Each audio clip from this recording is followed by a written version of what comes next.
ये पूरा एरिया निकालना है बेटा आपको। और एरिया की basic definition length into width है बेटा, जैसे एरिया डिफाइन हुआ है, ठीक है।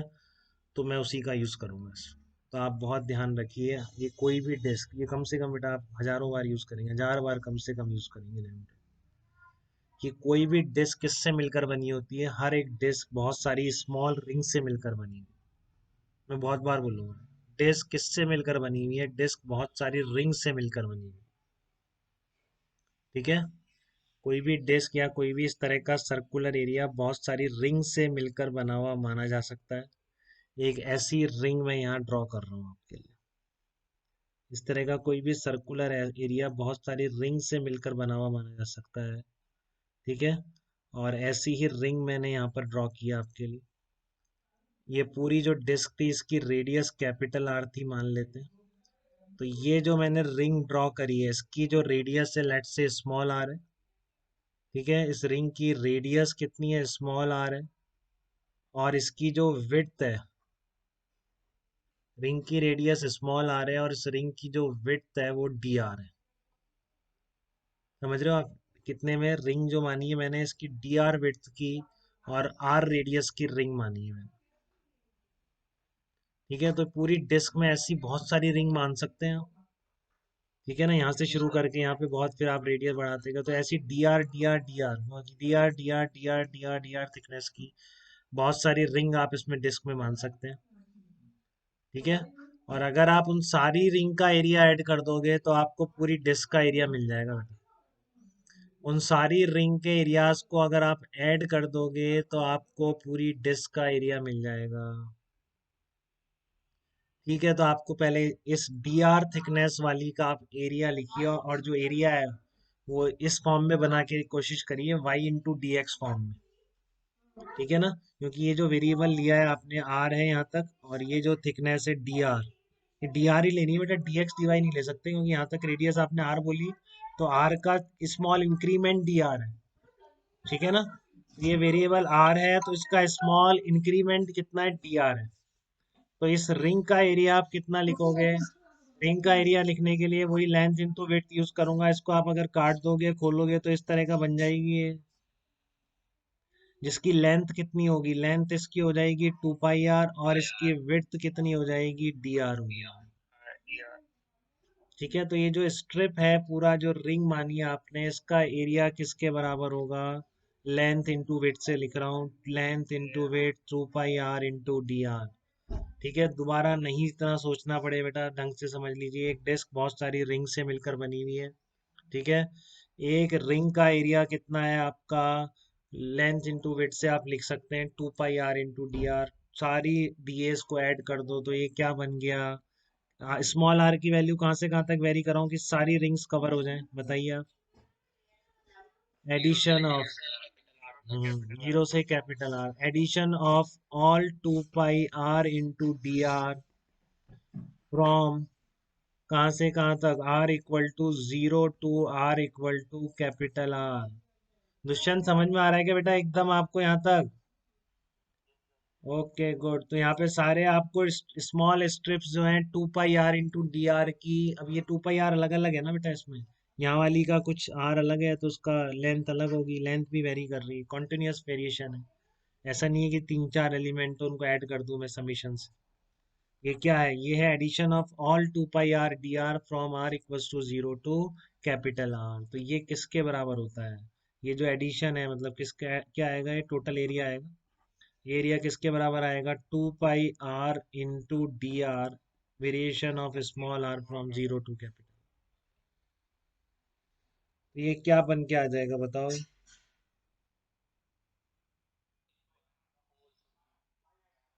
हम्म, तो आप 2 पाई कॉमन ले लिया आपने, r square by two, lower limit upper limit सबको पता है इतना, 2 से 2 कट जाएगा। आपका ये पाई आर स्क्वायर एरिया निकल के आएगा। ये आपका निकल के आता है area of circular disc, area equal to pi r square. किसी को तकलीफ यहाँ तक वो बताए मुझे एरिया लिखने में। हाँ बोलिए बेटा। हाँ,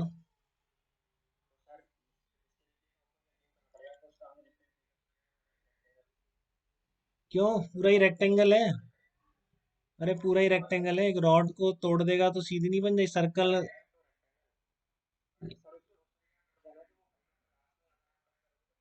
वो तो है ही अपना, वो तो इतना तो है ही यार कि डी आर इतना छोटा है कि पूरे की length 2 pi r 2 pi r मांगे। हाँ आएगा वो तो पूरा ही अपना। अरे एग्जैक्ट है, तू क्या समझेगा, एग्जैक्ट नहीं एग्जैक्ट, एग्जैक्ट मेथड है। ठीक है ना, integration differentiation all are exact method. जिस दिन किसी ने ढूंढ दिया है कहाँ गलती करते हैं, उस दिन तो बहुत बड़ा मिरेकल हो जाएगा। अभी तक कोई ढूंढ तो पाया नहीं। ठीक है ना, एरिया इक्वल्स टू कितना है, पाई आर स्क्वायर। तो आपका addition of all 2 pi r d r from r equals to 0 to capital R कितना आ जाएगा, पाई आर स्क्वायर आ गया। इसका एक और मेथड है, मैंने यहाँ पे सर्कुलर बनाया, आप एक लॉन्ग स्ट्रिप्स भी काट सकते हैं। ठीक है ना, वो भी मैंने काफी डिटेल में अभी लास्ट बैच में पढ़ाया था, तो आप देख लीजिए आप। लेकिन जिसको पढ़ाया था उनका अभी आधा कोर्स हो चुका है, एक बुक खत्म हो गई है। ठीक है ना, लेकिन मैं आपको भी पढ़ा हूँ, देखो आप ये जो आपका सर्कल था इस तरह का। ठीक है, आपने डिस्क मानी थी, लेकिन आप याद रखिए बेटा, प्रैक्टिकल केसेस में आप हमेशा वो डिस्क मान के ही करेंगे। ठीक है ना, एक डिस्क हमेशा किससे मिलकर बनी हुई है, रिंग से मिलकर बनी हुई है। ठीक है, बट अभी आप सर्कल का एरिया ऐसे भी लिख सकते हैं, जैसे मान लो मैंने ये स्ट्रिप मान ली इस तरह, एक्स डिस्टेंस पर मैंने स्ट्रिप्स मान ली। इससे मैं एक चीज और सिखाना चाहता हूँ, यहाँ से मैं ले रहा हूँ बेटा। ठीक है ना, यहाँ से मैं एक्स डिस्टेंस पे ले रहा हूँ, और ये बहुत ही एक्स में स्मॉल इंक्रीमेंट इसकी डी एक्स के बराबर। ठीक है, एक्स में स्मॉल इंक्रीमेंट किसके बराबर है, डी एक्स के बराबर है। तो इस स्ट्रिप का एरिया कितना हो जाएगा, लिख सकते हैं, वेरिएबल एक ही रखेंगे, वेरिएबल दो कर देंगे तो इंटीग्रेशन नहीं हो पाए।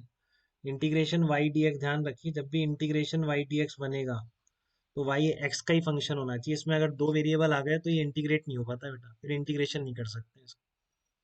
ठीक है, तो आप जो इसका स्ट्रिप का एरिया लिखेंगे, अब आपको आइडिया लग रहा है थोड़ा थोड़ा, बहुत सारी स्ट्रिप्स हैं ऐसे सब जगह, यहाँ से लेकर यहाँ तक।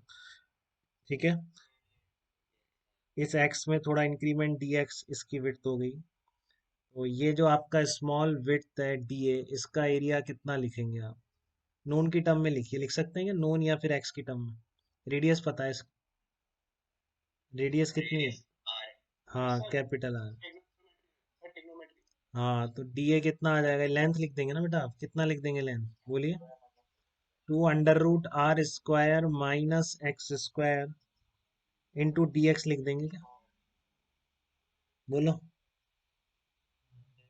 D a equals to twice of root r square minus x square into d x लिख देंगे इस तरीके से अपन। तो, तो आपका इसका एरिया लिख दिया आपने, ट्वाइस ऑफ, ओह डीए कर देते हैं इसको, d a equal to twice of root r square minus x square into d x. ये पूरी स्ट्रिप का एरिया आ गया। तो सारे डीएज ऐड करने हैं, मतलब क्या करना है, एडिशन ऑफ ऑल दिस। एक्स की वैल्यू कहाँ से कहाँ तक वेरी कर रहा हूँ ये ध्यान से समझिए। देखिए आपने इसको यहाँ पर एक्स इक्वल टू 0 लिया है, तो जिधर आपने डी एक्स बढ़ता हुआ माना है ना, इधर माना है आपने एक्स प्लस डी एक्स इधर लिया है। ठीक है, तो जब भी x की वैल्यू आप इधर लेंगे वो सारी पॉजिटिव होंगी, x के अपोजिट डायरेक्शन में लेने वाली वैल्यूज बेटा नेगेटिव लिमिट के साथ लिखी जाएंगी, इस बात का ध्यान रखिए हमेशा। इंटीग्रेशन आप एक जब जीरो से शुरू करते हैं कुछ, आप जो वो मानते हैं वेरिएबल किसी पर्टिकुलर डिस्टेंस पे जाके, और उधर ही आप इंक्रीमेंट मान लिया आपने, जैसे इसको dx बोल दिया, इसलिए आपने एरिया इसका dA लिख दिया। तो इधर आप कम करते जाएंगे, x जीरो हो जाएगा, फिर अगर आप अपोजिट डायरेक्शन में ले रहे हैं तो आप नेगेटिव लेके लेंगे बेटा लिमिट। ठीक है, तो यहाँ पर ये टोटल एरिया आप कैसे लिखेंगे, एक्स की वैल्यू कहाँ से कहाँ तक वेरी कराएं कि सारी स्ट्रिप्स कवर हो जाए। सुनिए ध्यान से क्या कहता हूँ, इसका एक्स की वैल्यू कहाँ से कहाँ तक वेरी कराएं कि सारी स्ट्रिप्स कवर हो जाएं। तो बताइए क्या, बस सीधी बात है, बिल्कुल सीधी बात है, straight thinking. Total area will be equal to integration minus r to r twice of under root r square minus x square into d x, ये आ जाएगा। अब इसका इंटीग्रेशन आता है क्या आपको, वो तो बोलो बेटा, कौन कह रहा है।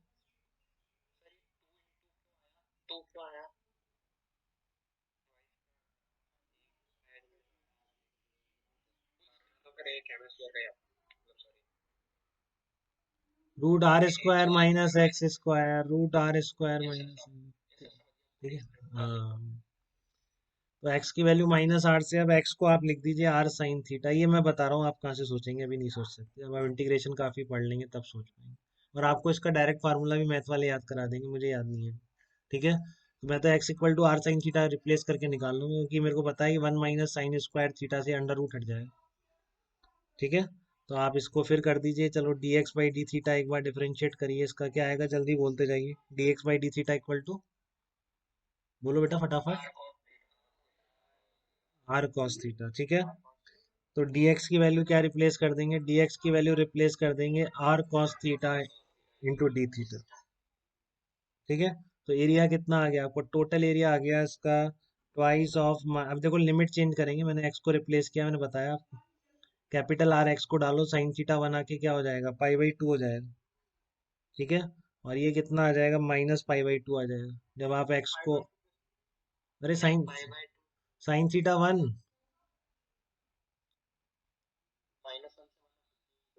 -r है ना, x को -r डालोगे, -पाई/2 से पाई/2।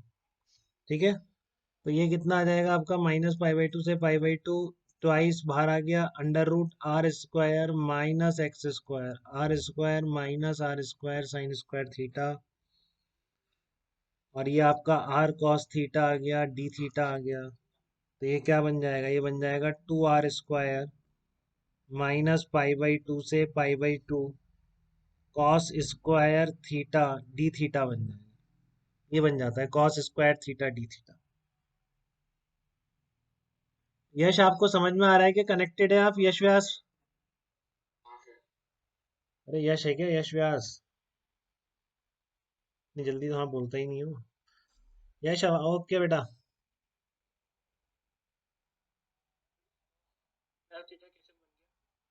अरे बन गया, बस मैथ है, अब तू समझ जा। इसका कॉस थीटा, इसका cos theta, cos square theta बन गया।